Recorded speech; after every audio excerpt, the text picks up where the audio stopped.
It's 3 a.m. and you're awake. Not tossing, not anxious, just awake. Your phone tells you something is wrong with you. Insomnia, it says. A disorder. A modern failure of a modern brain. But the real answer is far stranger. For most of human history, waking up in the middle of the night wasn't a malfunction. It was Tuesday. It was every night. Your ancestors didn't sleep the way you sleep. And the moment you understand why, that 3 a.m. ceiling you're staring at starts to look completely different. Start with the obvious question. What is sleep actually for?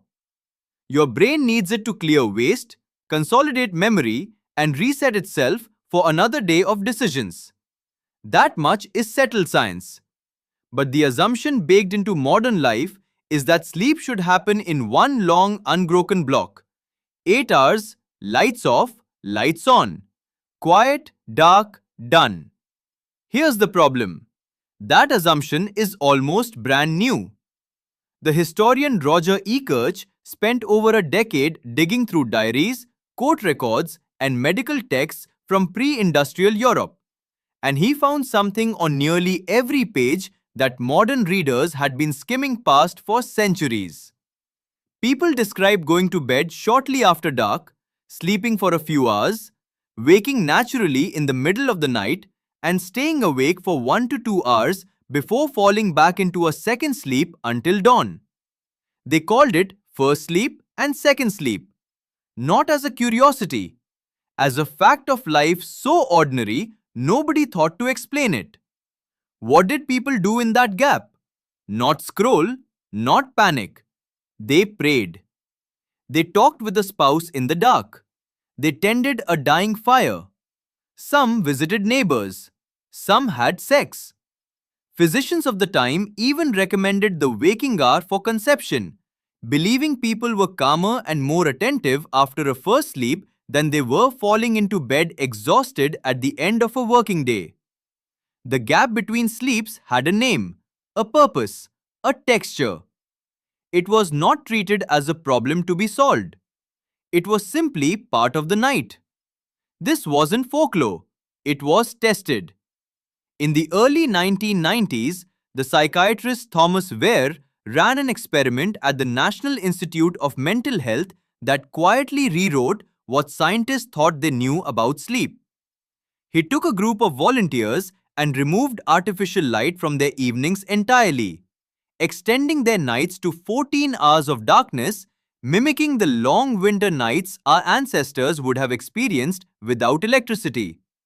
Within weeks, something remarkable happened. The volunteers stopped sleeping in one continuous block. Instead, they settled into two distinct sleep periods separated by 1 to 3 hours of quiet wakefulness in the middle of the night. Nobody taught them to do this. Their bodies simply reverted to it the moment the artificial light that suppresses this pattern was taken away. So, which is natural? Consolidated 8-hour sleep or split sleep with a waking window in between? The honest answer is more interesting than either option alone. Human sleep is flexible, shaped as much by environment and light as by biology. And that flexibility is where the real story begins, because segmented sleep is only half the picture. Go back further, past candlelight and farmhouses, to the environments where the human sleep system was actually built. Small bands of hunter-gatherers, sleeping in the open or in shelters with no locked doors, no walls thick enough to stop a predator, no guarantee that the night would pass without incident. Waking periodically wasn't a bug in that world. It was protection. The anthropologist Carol Worthman spent years studying sleep among traditional societies, including groups in Africa still living without electricity, and documented something modern sleep science had almost entirely ignored. Sleep among these groups was porous. People drifted in and out of light sleep through the night, alert to the sounds of the group, the fire, the animals beyond it. Deep, uninterrupted unconsciousness for 8 straight hours would have been a liability, not an achievement. A band that slept too soundly didn't survive predators, raids, or the simple need to feed a fire before it died. This is the part your body still remembers even if your calendar doesn't.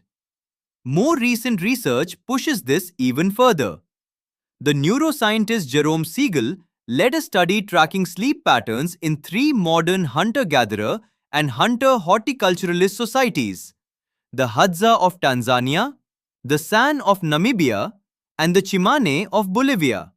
Groups whose lifestyles most closely resemble how humans lived for the vast majority of our history.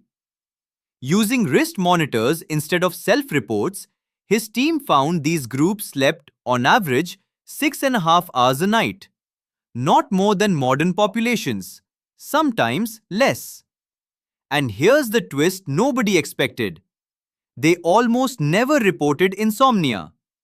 Some of the languages studied didn't even have a word for it. Wait, no word for insomnia? Not because sleep was perfect, because the concept of failing to sleep the right way didn't exist. There was no clock demanding 8 consolidated hours. There was no glowing rectangle keeping score of a wakeful night as evidence of brokenness. Sleep simply happened in response to darkness, temperature, and tiredness. And whatever shape it took was the shape it took. So, somewhere between fireside villages and factory floors, sleep stopped being a rhythm and started being a performance. The shift happened fast, historically speaking. Eckers traces the disappearance of first and second sleep to the spread of artificial lighting. First oil lamps and gas lighting in wealthier homes, then street lighting extending the usable evening, then electric light erasing the natural cue that once told the body when night truly began. As nights got brighter and later, the window for sleep compressed. The two-part night collapsed into one block, squeezed at both ends by work schedules and evening light. By the 20th century, the segmented night hadn't just disappeared.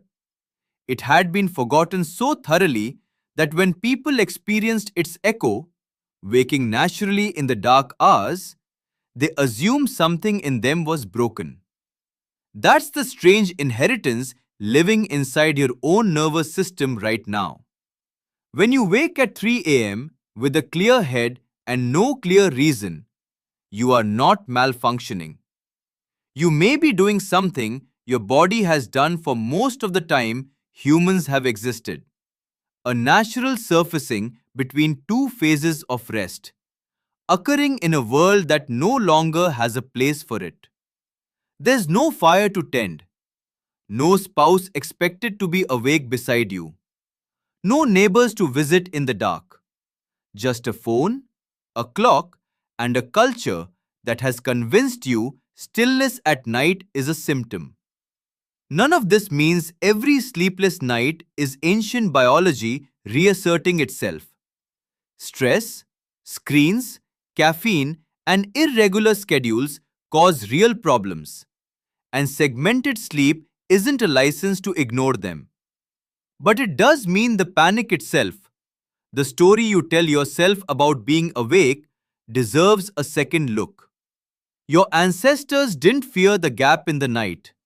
They used it. So tonight, when you wake at some unreasonable hour and the ceiling starts to feel like an accusation, consider a different story. Consider that your brain might simply be doing what brains have done since long before clocks existed.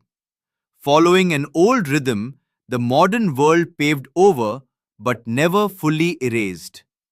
You don't have to fight it back into unconsciousness.